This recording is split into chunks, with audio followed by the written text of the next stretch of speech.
Karena yang pertama, ketika kita ingin belajar, terus yang dicintai itu yang dicintai.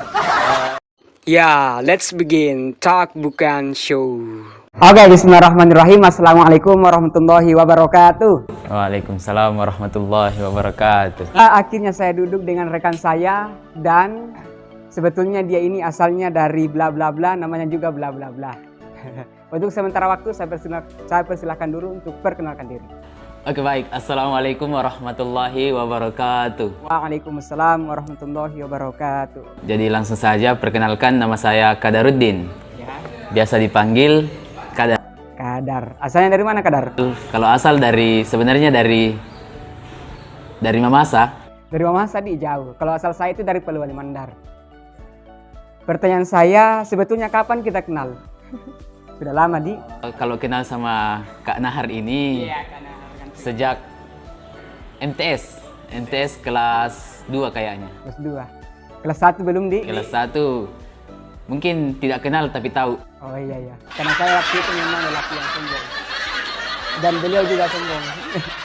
Wah, bagaimana puasanya? Lancar?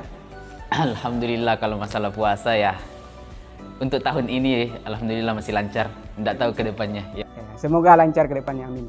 Oh, BTW bagaimana kabarnya, Pale? Umpun ka karebana timo? Ya, alhamdulillah tahu karibah. Baik-baik saja, alhamdulillah. Sebetulnya kita sudah kenal lama sekali ya, karena dari MTS dan sekarang sama-sama kita kuliah juga. Alhamdulillah masih sama. Kalau boleh tahu apa jurusannya? Kuliah saya sekarang di IAIN Parepare, jurusan Pendidikan Bahasa Inggris. Pendidikan Bahasa Inggris. Kalau boleh tahu apa yang kemudian menjadi alasan Kadaruddin itu mengambil jurusan Bahasa Inggris? Ya, kalau alasan pribadi saya kenapa saya mengambil jurusan Bahasa Inggris, ini juga menyangkut di daerah saya, asal saya dari Mamasa. Nah, di sana saya lihat peminat bahasa Inggris itu masih sangat kurang. Nah, kenapa saya memilih bahasa Inggris? Tujuan pertama saya ingin mengembangkan bahasa Inggris di Mamasa, khususnya di desa saya, Desa Tamalantik, Kecamatan Tanduk Kalua. Nah, di situ saya akan mengembangkan bahasa Inggris kepada generasi-generasi pelanjut di sana. Itu mengapa saya mengambil jurusan Pendidikan Bahasa Inggris. Sebetulnya di Mamasa itu aktivitas dari remaja itu apa saja misalnya? Kebanyakan dari mereka yang mayoritas. Kalau mayoritas di sana kan, kalau saya bisa dibilang tidak merasakan masa remaja di Mamasa. Karena saya lebih banyak di masa SMA saya di Kanang, SMP di Kanang, dan sekarang kuliah di Parepare. Tapi yang saya perhatikan masalah kebiasaan remaja di sana itu yang sangat memprihatinkan bagi saya. Karena sangat sedikit yang melakukan aktivitas-aktivitas yang positif. Banyak yang hanya menghabiskan dengan main game, mabuk-mabukan dan lain sebagainya. Sehingga itulah yang kemudian memotivasi saudara untuk kemudian meninggalkan daerah, kemudian menuju daerah berikutnya untuk menuntut ilmu dan sebagainya. Dan pada hari ini beliau tiba di Parepare. Alhamdulillah ketemu lagi dengan saya.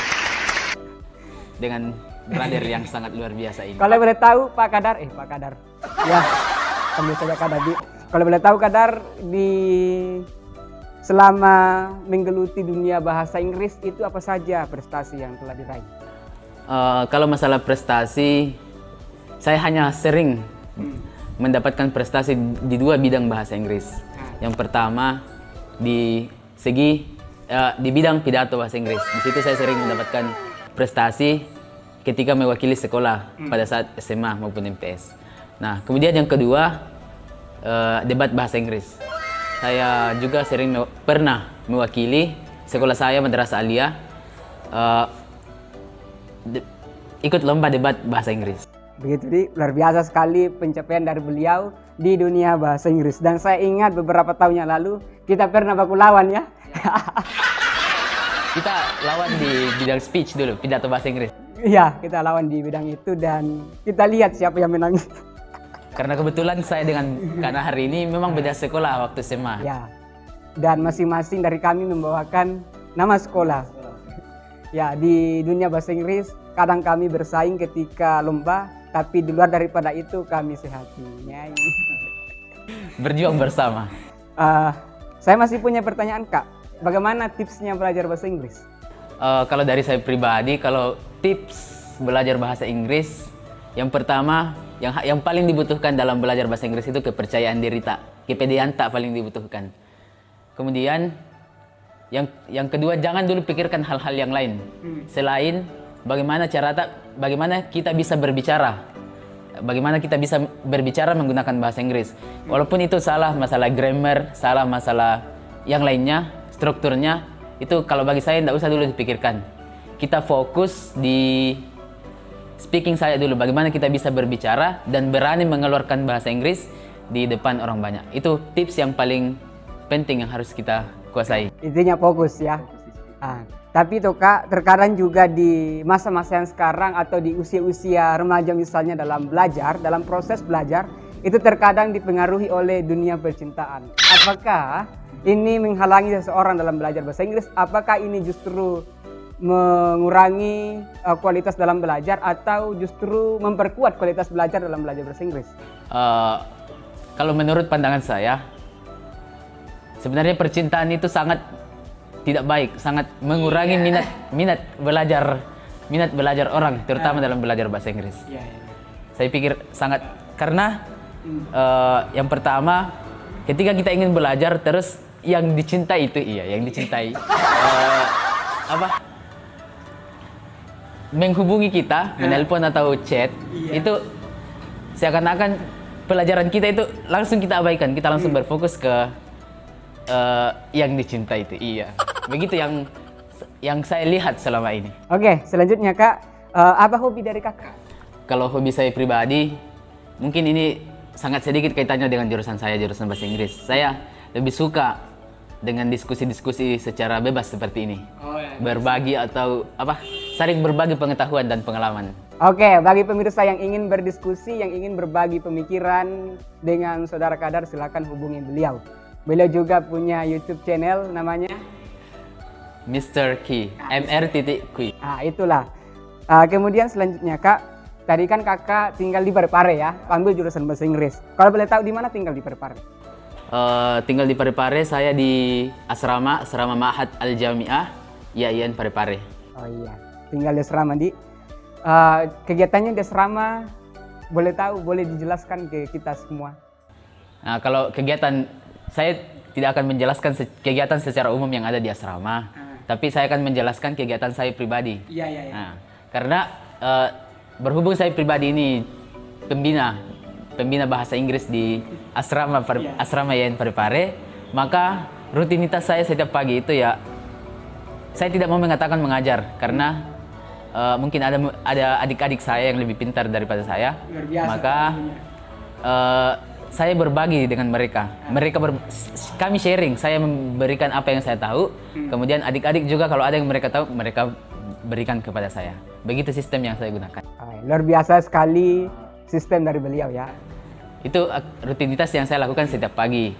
Kemudian siangnya, biasalah kita kuliah. Makan? Tidak, sekarang kan kita berada di bulan yang penuh berkah. Bulan Ramadan. Jadi rutinitas makan di siang hari kita tangguhkan dulu. Kita fokus belajar tentang perkuliahan yang kita laksanakan. Saya kira fokus untuk pelajari perempuan. Itu juga penting sebetulnya. Karena kita sebagai laki-laki perlulah mempelajari seorang wanita. Kemudian selanjutnya Kak, kalau di kampung itu apa saja kegiatannya? Di kampung, kita kembali ke memasak. Kalau rutinitas saya di kampung, itu hanya berfokus pada saat setelah maghrib sampai isya. Biasanya saya melakukan diskusi-diskusi dengan adik-adik yang ingin belajar masalah Al-Quran. Kemudian biasanya juga saya yang mengambil alih acara setelah sholat isya, seperti ceramah atau lain sebagainya. Begitu. Itu rutinitas di bulan Ramadan. Kemudian di siang hari aktivitas-aktivitas keluarga saja yang dilakukan, seperti membantu bapak dan lain sebagainya. Kukira chat dengan anggota juga. Ya, salah satunya sih. Kita dilupakan ya. Itu yang paling susah di sana. rutinitas yang paling susah sebagai seorang mahasiswa di sana, yaitu mencari jaringan. Jadi bagaimana pengalaman kakak dalam mencari jaringan? Kalau mencari jaringan di Mamasa itu, di kampung, bukan di Mamasa sih, di kampung saya, khususnya di Desa Tamalanti. Kalau mencari jaringan internet, biasanya saya naik di plafon rumah nenek saya. Di situ saya sering mendapatkan good network, bagusnya jaringan internet. Tapi kadang juga kalau di sana sudah tidak mendukung, saya harus pergi ke sekitar jarak 2 km dari rumah. Ada sedikit pegunungan di sana. Di sana saya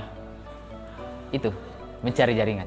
Oke, saya rasa cukup sekian ya bincang-bincang kita pada sore yang berbahagia ini, karena tinggal beberapa menit lagi memasuki waktu Buka puasa. Jadi ini sebenarnya kita ngabuburit sambil bikin video. Sempat ada yang ingin disampaikan kepada penonton? Selamat berbuka puasa. Oke, dan terakhir saya kepada teman-teman semua, jangan lupa baca doa sebelum makan dan tetap dukung channel ini dan jangan lupa subscribe and share. Oke, sekian dan terima kasih. Wallahul muwaffiq ila aqwamit thoriq. Wassalamualaikum warahmatullahi wabarakatuh.